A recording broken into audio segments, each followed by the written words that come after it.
Welcome to A Healthy Bite. You're one nibble closer to a more satisfying way of life, a healthier you, and bite-sized bits of healthy motivation. Now let's dig in on the dish with Rebecca Huff.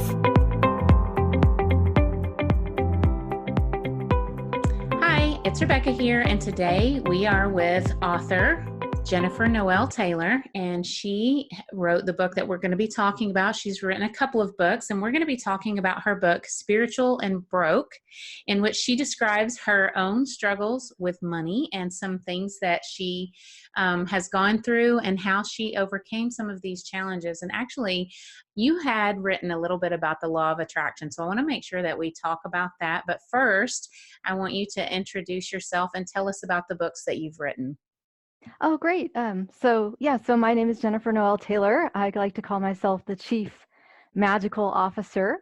I run a corporation called Quantum Touch, and we teach energy medicine workshops around the world, hence the magic, because we use energy to facilitate healing. And I've been in business 17 years. I love what I do for a living. I couldn't think of anything better. I love working with energy. And one of the things that I've noticed while following my heart and running a business is that business is hard sometimes for people who want to bring these alternative methods into the world, or who have a coaching practice, or who have a healing practice. And so I've learned a lot from my own struggles about how do you take these spiritual practices and integrate them into normal Western society, and how do you also deal with the money part? So my books that I've written work a lot with the business, and how do we take our love and our joy and our passion and ground it in business and actually make money doing it. So that's been the focus of my two books. The first one is called Love Incorporated, and the second one is called Spiritual and Broke: How to Stop Struggling with Money and Live Your Purpose. I love that. I had read a little bit about, you said you were making some mistakes with the law of attraction and that you found a way to turn things around. And I was just wondering if you could tell us a little bit about that, like how you shifted your thoughts with the law of attraction, and just, basically what your thought process was when you were writing about this. So the law of attraction, if people aren't familiar with that concept, it's taught a lot by Abraham Hicks.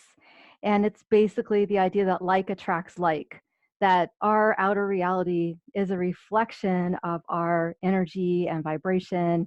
And a lot of people teach that it's a reflection of our thoughts. And so basically, what I was doing, and what I believe the law of attraction was about, is if you think happy thoughts and focus on gratitude and meditate on abundance, that the money will come. And what I noticed is, despite having a gratitude practice and meditating on money and feeling emotionally aligned with abundance, I ended up with $35,000 of credit card debt, $100,000 business line of credit. My net worth wasn't even zero. It was $135,000 in the hole. And despite I was teaching the law of attraction, I was teaching energy medicine, which is based on the law of attraction. and and I couldn't use it to attract even a zero net worth, right? I Right. was seriously in the hole. And I don't know if anyone else has had this experience where you just pay down your credit card just enough so you don't get charged the over limit fee. That's all I was doing. I was just kind of barely staying afloat, and it was very frustrating. And I was thinking, why is it that feel like I'm doing everything right with the law of attraction? I'm thinking good thoughts and all of this, and yet I'm this much in the hole. And I have to admit, I was a bit angry at God and angry at the universe, because I felt like I'm doing everything right. I'm following my heart. I'm helping others. I'm doing a job that I love, and yet uh, it's not working financially. And so I had all this anger about that. And so that's kind of where I start off in my book, Spiritual and Broke, is what's wrong? What's wrong with this picture? I felt a bit like a hypocrite too, because I couldn't practice what I preached with money. And so I call that my secret shame in my book, because it's teaching one thing and couldn't really apply it to my life. And so that's where I get started in my book. That's, I mean, very relatable. I think a lot of people, especially entrepreneurs, might have experienced something like this, where I know for myself, especially, I'm in the health, nutrition, wellness industry. And, when I first started this journey, it was all about me and how I could be a healthier person and live longer and everything. And over time, as you're writing about it, sometimes it begins to shift outward and you want to share all of this knowledge with other people. And then, I think there comes a point in time, maybe it doesn't happen to everyone, but at some points we cross the line and we're helping other people more than we are implementing in our own lives. And I'm not sure if this happened to you, but for me, I became so busy helping other people that I forgot to help myself.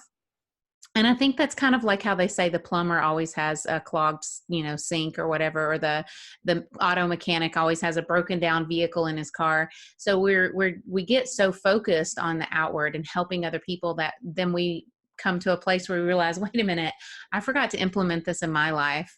So is that similar to what you experienced? That was part of it. Mm-hmm. The other part that I talk a lot in my book is I was really feeling like a victim to my cause, like a martyr for the cause, right? Like I felt like, wow, I'm doing all this work to help others, and I don't feel supported by the universe, or I don't feel supported by God, or whatever you call it. And I felt like a victim to the law of attraction. I felt like a victim to my mission.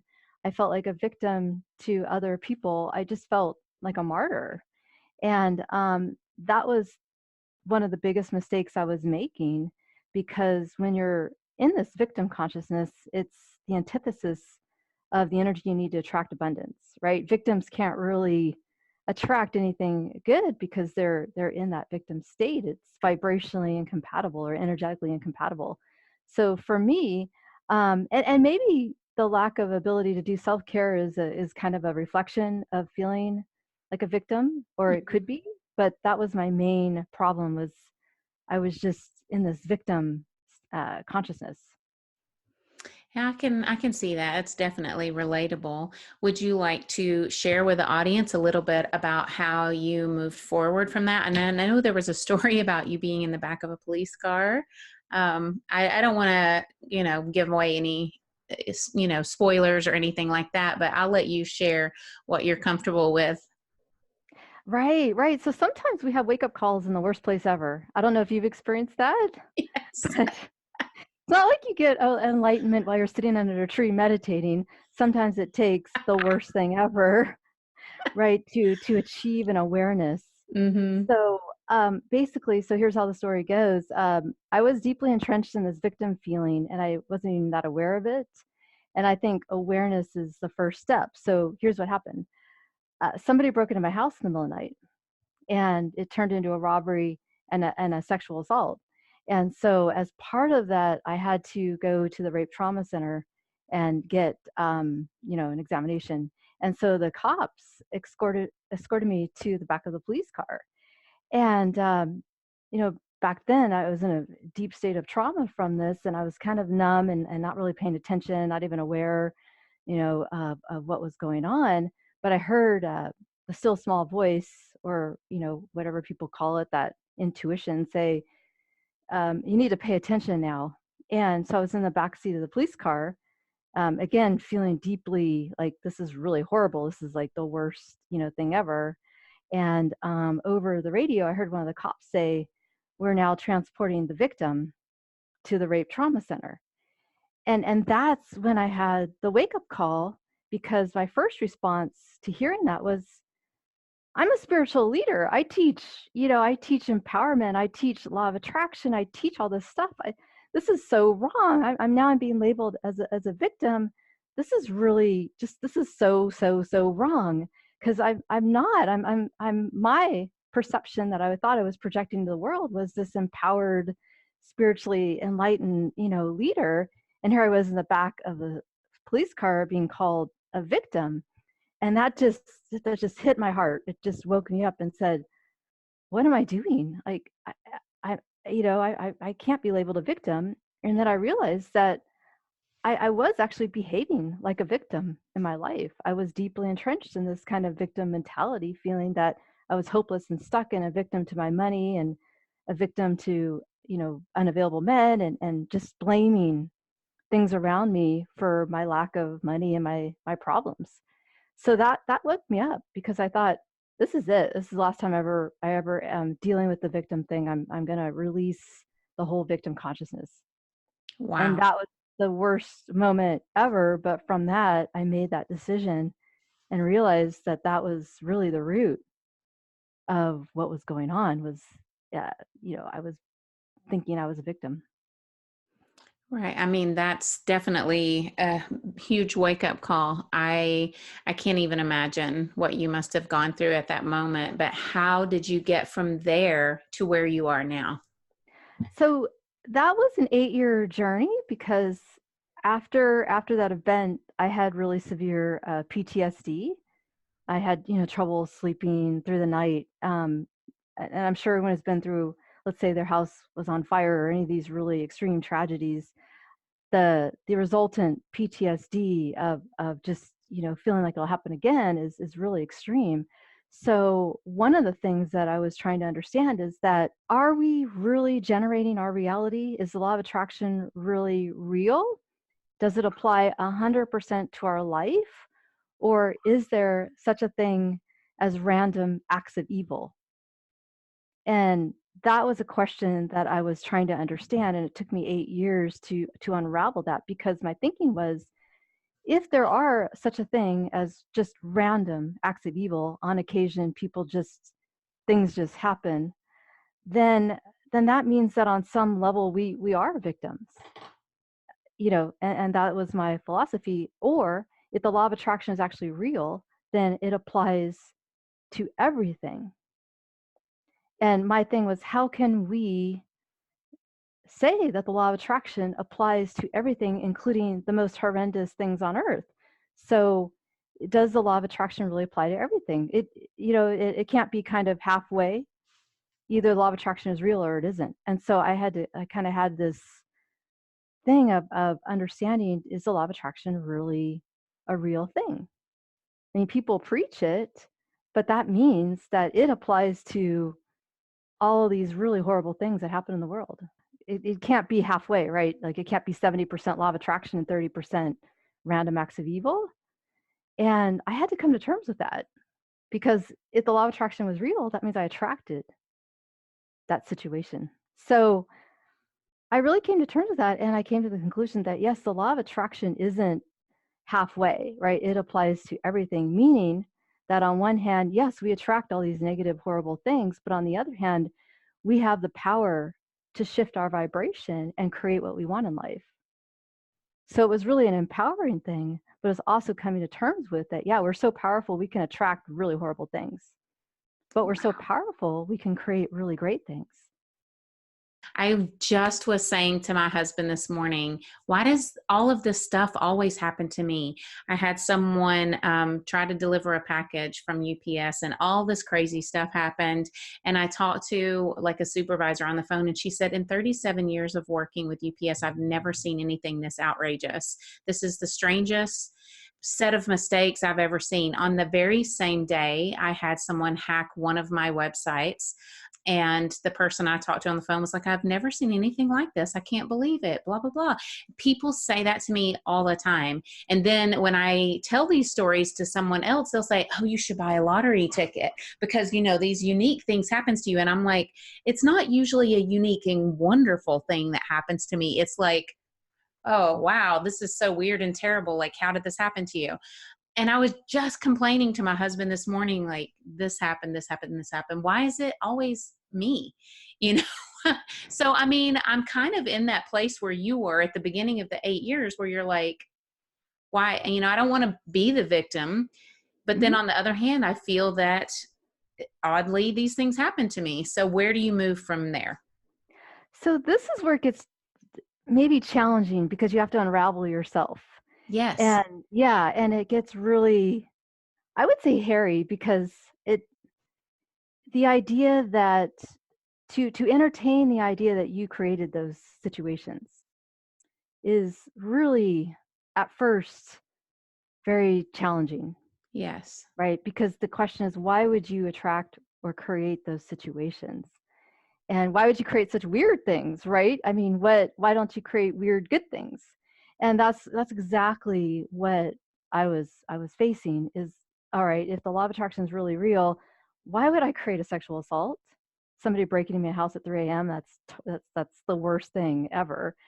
And I had to come to terms with that. And what I did was I went through 8 years of different healers and coaches, and the message was always the same, that you did attract this.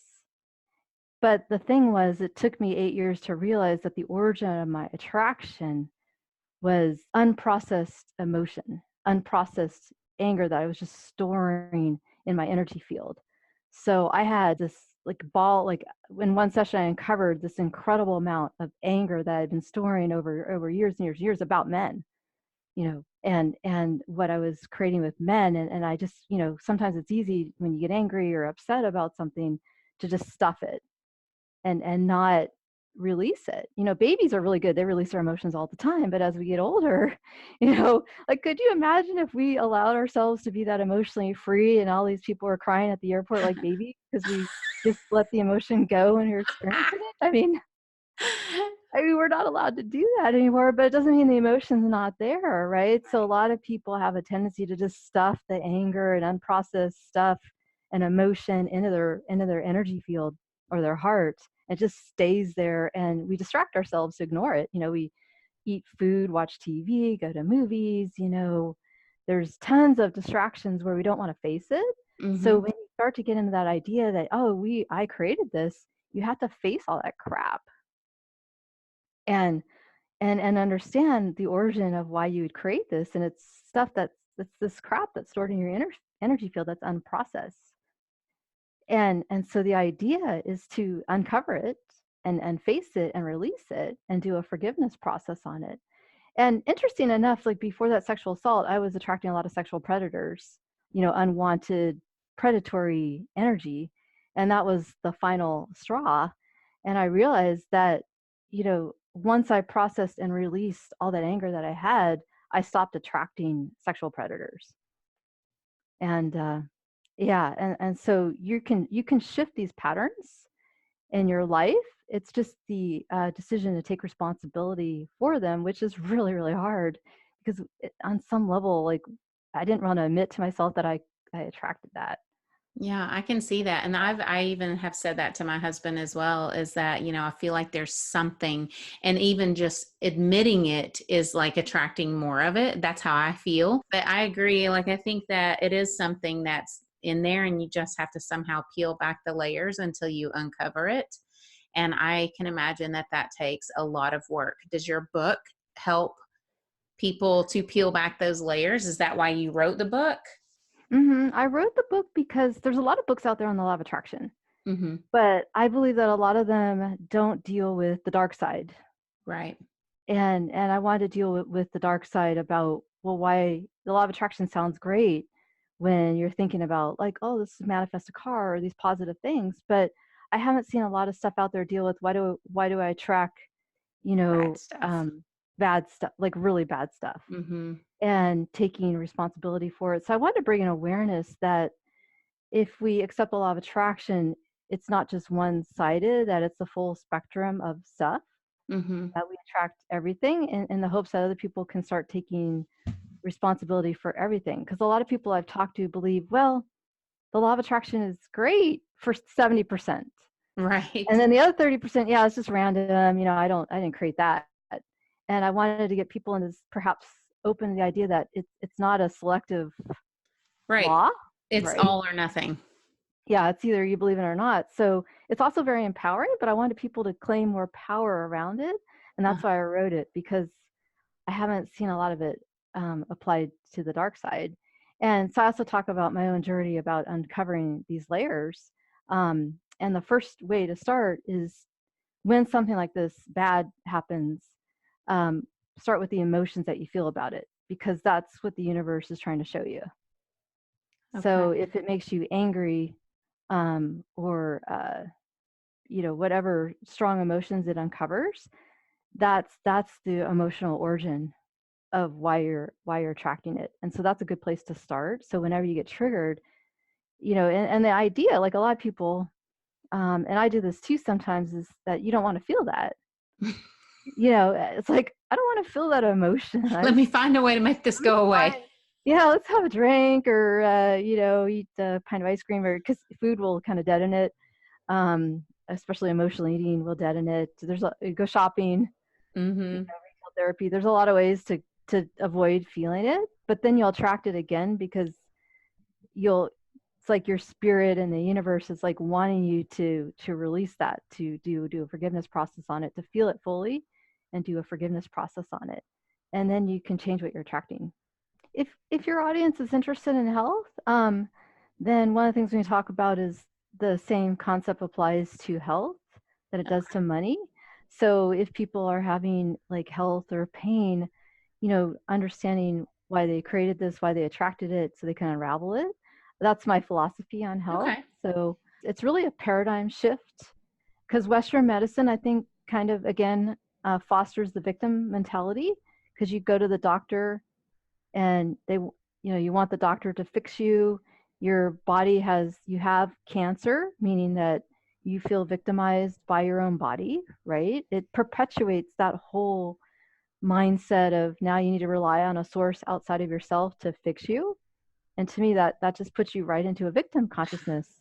I can't believe you're saying that, because I was talking to someone on the phone this morning and saying how her daughter was diagnosed with something. And then I have someone in my life who is also diagnosed with something. And we were talking about how sometimes it's almost better not to get a diagnosis, because I think, and not always, and I want to be very careful with how I say this, but I think sometimes when people get a diagnosis, especially a mental health type of diagnosis, they will use that diagnosis as almost a way to get out of trying to do better in a certain area. I don't want to say a crutch, but that's the thing that's coming to my mind.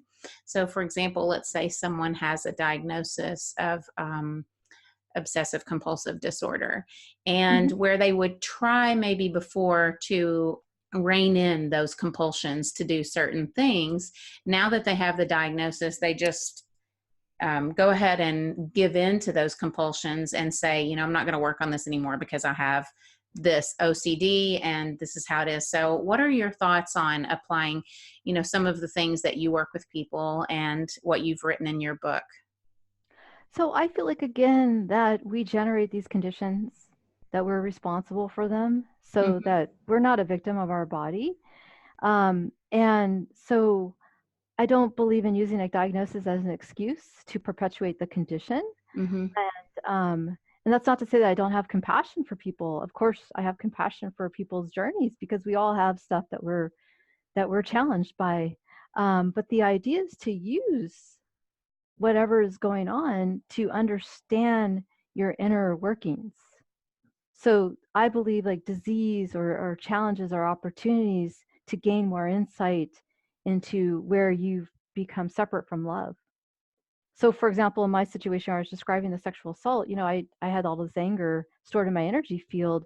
Well, with all that anger there, I couldn't be as open to love as I could be once I released it, and the willingness to let it go. So I feel like these conditions are also the same thing, because ultimately our goal is to open our hearts and to become more loving people and more connected to love. So really, with OCD or whatever the condition is, allowing that space to ask, why is it that I created this? And you will get an answer. It may take a little while, and being open to the answer, but what is it within me that was a match for this condition? Right. And I mean, I agree with that. I feel like the feelings attached to whatever the condition is are very real. I'm not denying that the feelings are real. I've actually, experienced a little of the OCD tendencies myself, but I also have learned to I don't know if it would be cognitive behavioral therapy, or not even the therapy, because I figured out on my own how to cope with some of these and how to overcome them. Talk therapy helped a lot. And I do think that, like, for example, bitterness and anger, it Hmm. can manifest in physical illness Hmm. because we hold bitterness and anger in our liver, or, like, so different parts of our body can be affected by these feelings that we have. And I do believe, like, that, they're real, but I think sometimes we just get stuck in that pattern with Hmm. the feelings and not being able to move past, okay, this is, recognizing what it is and how to move forward. Hmm. Yeah, it's easy to get stuck and just stay in it. And I think one of the things, I don't know if you saw the movie The Shack. I love that movie. It kind of it's a very Christian oriented movie, but it's really wonderful because the main character was suffering over a brutal murder of his daughter, and he got stuck there. That's when his life started falling apart because, of course, he was angry at God because, how could God allow this to happen? That his daughter was murdered, his young 5-year-old daughter was murdered, and he just was stuck in his anger. He was letting his marriage fall apart. His other children, he wasn't connecting to his other children. He was just stuck in this anger and this grief. And the whole idea of the movie was to say, to get him to a place where he could accept that he needed to forgive. Wow. That the forgiveness process, and it's a really powerful movie. But the bottom line was that staying stuck in this, it doesn't serve anything, even if it feels unfair or unjust or whatever. If you're stuck in this and you're not forgiving, there's a whole life that's asking you to move forward, and it can create physical problems. So basically, a lot of it is the willingness to forgive. I think that's where we get stuck sometimes, is we think, well, that was really unfair and that really sucked. And, like, I'm not going to forgive that because that was horrible and it's so not fair, and I'm just going to hold on to that as a grudge. I've seen people do this, they think that was really unfair. That was so, I'm really angry and I'm just gonna, I don't feel like I can forgive this and I don't want to. The problem with that is that really the lack of forgiveness hurts yourself. It doesn't make the other person, like, Right. it doesn't, just because you forgive something doesn't mean what they did was okay. It just means that you don't have to carry around that baggage that's harming you, that may be destroying your marriage or your family or your finances or your health. To let that go. And it won't make that okay, but stop harming yourself, continue to harm yourself over it. Right. It is definitely like taking your own poison whenever and I think there's a lot of perception of choice there. I think a lot of times when it's something seriously major, like what you went through, there you think, I'm not going to forgive. There's no way I could forgive that. I mean, that's a horrible, horrible thing that someone would do, but the choice still is yours to forgive.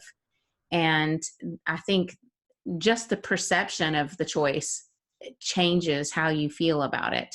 And know that you do have the choice to forgive. And like you said, maybe it doesn't absolve the other person of their responsibility. They still need to be, there needs to be a certain amount of justice there. But in your own heart, letting go of that poison of unforgiveness can help you to move forward. I've experienced that myself. And it's crazy too. I don't know if you said it took you 8 years, how intense those 8 years might have been. But for me, I went through something similar, not similar to what you've gone through, but holding on to resentment and unmet expectations, anger and unforgiveness, and just all kinds of stuff.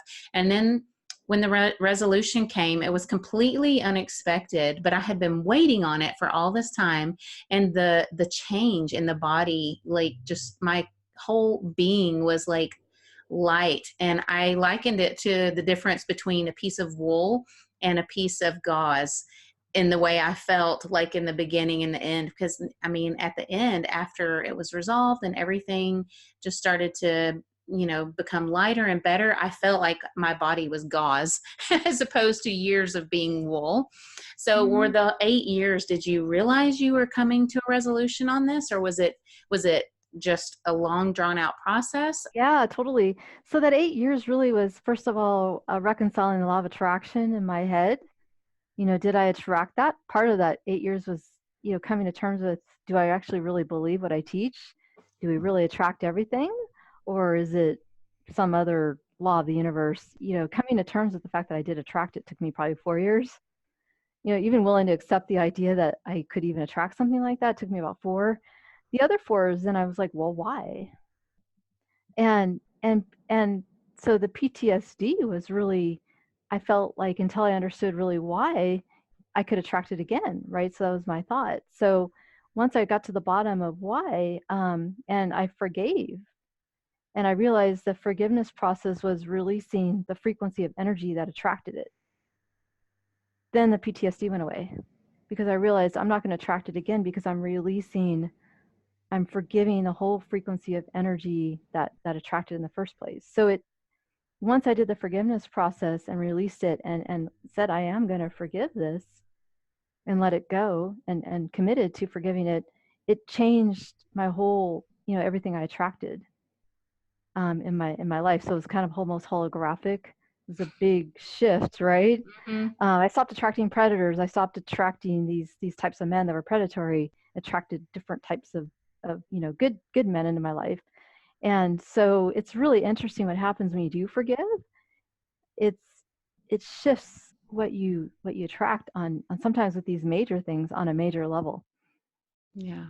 So where are you now? So where am I now? So that's behind me, right? And so I paid off all my debt. I paid off the $135,000 of debt. I repaired my credit score. I took charge, basically. I said, this victim thing's done. So I started to really look at my own, spending patterns, my own patterns in life about why I was spending more than I made. Because that was the origin of the problem. I spent more money than I made. And so I looked at, well, why? Why am I spending more money than I make? I really went and reflected on that. Mm-hmm. And so I I kind of naturally cut back my expenses. I started to now make more money than I spent. And with that excess, I paid off all my debt. I saved, this took about 6 years, but I paid off all my debt. I saved about $100,000. So I started saving. And so that's kind of where I am now. So I kind of flipped my financial situation. And now it's like my mindset is really different. Now no matter what I'm doing, I always look at saving money every month. And it's easy because I realize that savings is investing in myself and my values. And you So teach us how you talk about this in your book, how you in my got there. The whole Yeah. process is there. So who do you feel like you wrote this book for? I wrote it for one of the most common emails I get in my company are people who say, I can't afford that. I can barely make it. I can barely afford to live. Like I'm one step away from being homeless. Even though we're not a company about money, money issues always come up for people. People feeling like, wow, I want to buy a book, but I can't afford a book, or I'm, I can barely afford my rent, or because that money stress really, I think, impacts your health. It does. So I really wrote it for people who feel like they're just feeling hopeless about the money thing. They're they're at their last straw, basically, because that's how I felt with that much debt. Barely making my credit card payments. I felt like this is ridiculous. It's never going to shift. I'm just stuck. This is my life, type of thing. It's So that's very why I wrote impressive. the book. Yeah, it's incredible that you were able to turn around your net worth like that, and just, I mean, where you came in that 8 years, not just mentally, but financially and everything else. I mean, I think it's a story that a lot of people will be able to relate to on different levels. So thank you for sharing that with us. It's just incredible. I mean, you hear about people that have gotten out of that kind of debt, but just the path that you took to do it in your own life is very interesting and inspiring. Yeah, thanks. Yeah, I really know what it feels like to feel really down and out or hopeless or maybe even Stuck. suicidal about life, especially when these really horrible things happen, right? Because stuff like that, just people just lose their will to live, type of thing. So I really want to show people you have two choices. If you've lost the will to live, or if you're down and out to a level where it feels hopeless, you have two choices. One is to just get lost in that hopelessness and spiral down your life, or you can use it as fuel to turn things around. And that's why I wrote the book, because I'm hoping that people can take these low moments, use it as fuel to completely shift their life. So that's why. Yeah. I definitely think you've achieved that. So people can get your book, Spiritual and Broke. It's available in all of the places you buy books. And they can also contact you at your website. Spiritualandbroke.com. I have an email on there. And you work with people individually still. I still work with people individually. And then also quantumtouch.com is the energy medicine company. And that's more geared towards physical issues. Okay. Pain or whatever people are dealing with, like health stuff. So you said globally, you don't just work with people locally, right? I can do over Skype or phone. And my interest is helping people with their financial, issues or business stuff, because that's what I've been doing the last 17 years is business. How do you take a spiritually oriented or a business that you love and bring it into the world and or a business that's failing. I like to kind of get in there and see how we can turn this around. That's my other area. I really enjoy you that. Actually enjoy doing this. I can tell from the way you're talking, this is something that you actually derive pleasure from doing. Yeah. Because I feel like if somebody's really doing something they really believe in and they're struggling with the business side, how can we get in there and make this thing viable? I just love helping people bring their passion into the world. That's awesome. Thank you for being on the show. I'll make sure that all of the links to your book and your websites and all of the ways to contact Jennifer will be in the show notes. Or if you're watching this video on YouTube, you can check the description box. It'll be there. It'll be on my website. So you will find Jennifer there. So thank you so much for being on the show. Great. Well, thank you.